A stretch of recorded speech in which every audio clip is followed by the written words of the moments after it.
Hello students, in this video we'll try to understand the construction and working of cyclotron. In previous video we saw what is cyclotron. Cyclotron is a particle accelerator and it is a device which is making use of both electric force QE and magnetic force QV cross B. So, which are the equations required and how electric field and magnetic field are utilized to accelerate a particle? That is what we discussed in the last video. In this video, we will see construction part and we will see working of the cyclotron again. So, let us start. See, in cyclotron, we have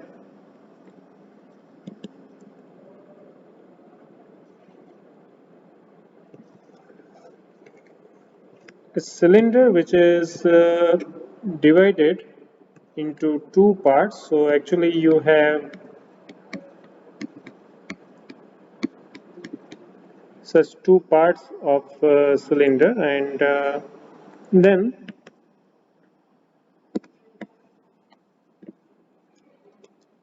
perpendicular magnetic field is produced. So actually this N and S are two large electromagnets, and so you have magnetic field going from north to south. And what if you deposit a particle here? The particle will not do anything, but if you have this part connected to say some source, then the particle may be attracted to its left side or right side depending on its polarity. And once it enters this part is known as D.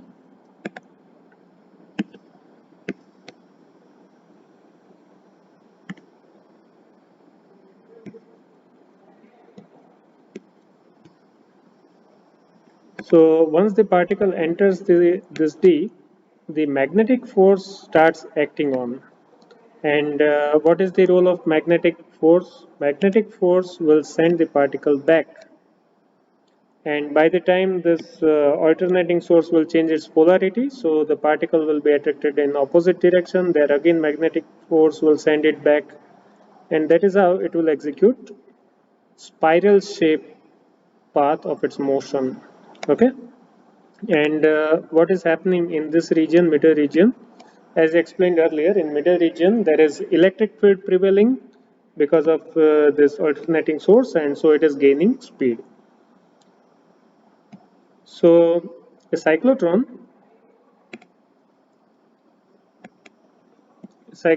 consists of a hollow metal cylinder that is divided into two sections. These sections are called Ds. They are enclosed in an evacuated chamber. So this part we are talking about. See, this is one D, this is another D. If you join the two, you will get cylindrical body. So cylinder is divided into two parts. Okay, and the spiral shaped path is the path of particle.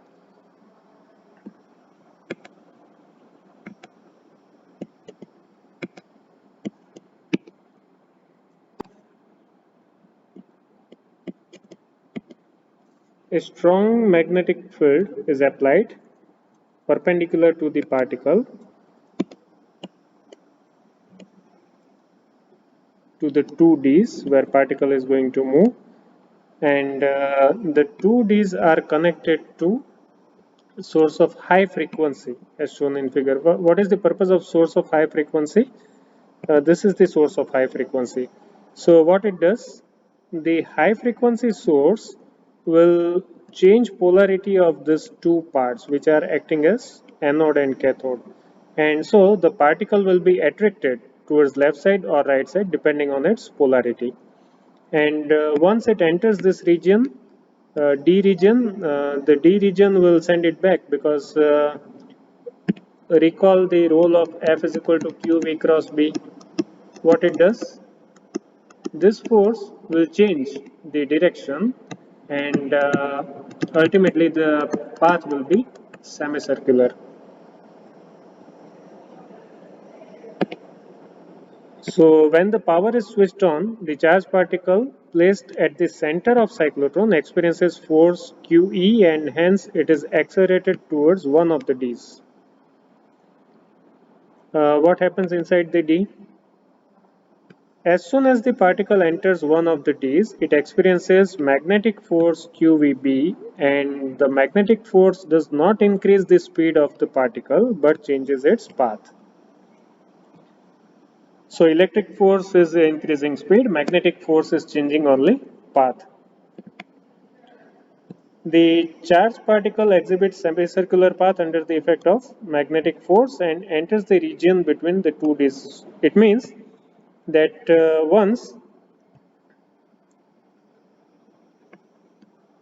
sorry,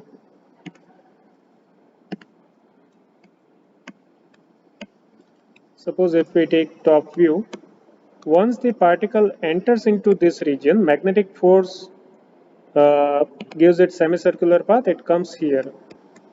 What will happen by the time the positive negative polarity will change? So again now you have negative here, positive, and so the particle is attracted towards the another D.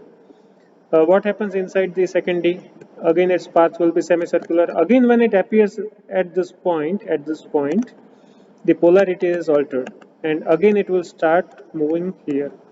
So the particle every time when it passes through this region its speed will increase, and because of the increased speed the radius of the trajectory will be more. So its radius will keep on increasing and hence the path is not exactly circular, it is spiral shape.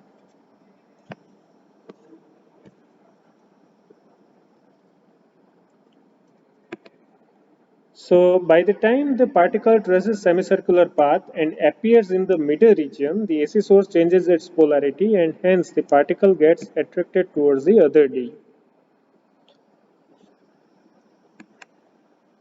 The particle is accelerated further and increases its speed up to the second D, next D, opposite D. Hence kinetic energy increases. This is when the particle is between two Ds.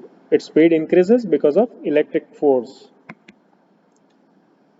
In the D, again, because of the magnetic force, the particle traces semicircular path and returns back to the region between the two Ds. And this happens so many times the cycle is repeated. And what happens every time when the particle enters the region between the two Ds, its kinetic energy increases because of this force. And inside the D, whenever it enters, the path radius of the path keeps on increasing because every time V will increase. More the V, more the R. Okay, so path will be like spiral shape, and according to previous equation, F is equal to QB by M, and this indicates that the time taken by the particle to enter the region between the two Ds is constant. So first time, if it appears after say half second between the two Ds, next time also the time taken will be half second only. So the source is supposed to change its polarity every half second. Hence the frequency of AC source must be equal to the cyclotron frequency, that is this 1 by 2 pi QB by M. The cyclotron frequency is QB by M, and we expect that the cyclotron frequency and source frequency must be matching. When this condition is achieved, it is called resonance condition. So for cyclotron to work properly, resonance condition must be achieved. So that is all about construction and working of cyclotron. Now there are some limitations of cyclotron. Let us have a look at limitations also. One very major limitation of the cyclotron is there is one equation in relativistic physics which says that m is m0 under root 1 minus v square by c square. This is called relativistic mass. This equation suggests that whenever any particle moves with very high velocity, its mass increases. Okay, so consider v to be c. Suppose if I take v to be c, means if particle is moving at speed of light, what you will have, m is equal to m0, that is rest mass upon 1 minus c square by c square. What is c square by c square? 1. And what you will get then? M is equal to m0 upon under root 1 minus 1, that is m0 by 0. What is m0 by 0? Infinity. It means as you increase speed, mass is also increasing. So what is wrong with that? Nothing wrong with that, but it is a problematic situation. The situation is problem for us because our cyclotron frequency depends on mass. If mass changes, cyclotron frequency will change. And if cyclotron frequency changes, then this source is having fixed frequency. So suppose if it is changing its polarity, say 10 times every second, the number is actually very large. 10 times is too small, but suppose if it is 10 times every second, and if mass changes, then the source is not knowing that mass has changed, so I should change my frequency, and then the resonance condition will not be achieved. So cyclotron will stop working. So that is one problem here, that according to the theory of relativity, as one approaches to the speed of light, energy gets converted into mass, hence mass increases. In cyclotron, if the particle mass increases, it's not possible to maintain resonance condition, and hence it is not possible to accelerate charged particle to very high speed. This is one problem. Second problem is also equally severe. As the cyclotron frequency is inversely proportional to the mass, if we choose very lightweight particle like electron, the frequency will increase. Recall F is equal to 1 by 2 pi q b by m. So when you take electron, the m is very small, F will be very large, and then you will have to design source which is having very large frequency, which is difficult to design. Second limitation. And lastly, third limitation is it is difficult to maintain uniform magnetic throughout the D's when the D size is very large.